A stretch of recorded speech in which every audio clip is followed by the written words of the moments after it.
അമ്മ ഉഷ അല്ലേ? അമ്മ അംഗനവാടി ടീച്ചറായിരുന്നു. അമ്മ അംഗനവാടി ടീച്ചറാണ്, ഇപ്പോഴും അംഗനവാടി ടീച്ചറാണ്. അംഗനവാടി ടീച്ചറാണ് ഇപ്പോഴും? അതെ. ഓക്കെ.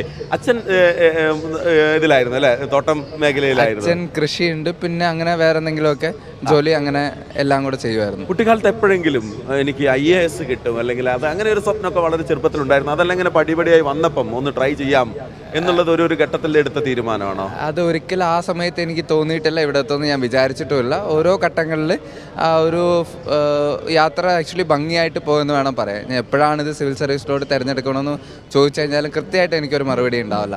പക്ഷേ എൻ്റെ ചുറ്റിലുള്ള സാഹചര്യങ്ങൾ ഒരുപാട് സഹായിച്ചു ഇതിലോട്ട് എത്താൻ വേണ്ടിയിട്ട്.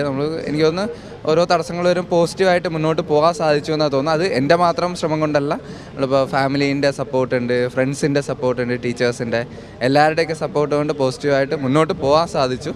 അപ്പോൾ ഇപ്പോൾ പിന്നിലോട്ട് നോക്കുമ്പോൾ ബുദ്ധിമുട്ടാണോ എന്ന് ചോദിച്ചാൽ സമയത്തൊക്കെ നമ്മൾ അത് ബുദ്ധിമുട്ടായിട്ട് തോന്നിയിട്ടില്ല.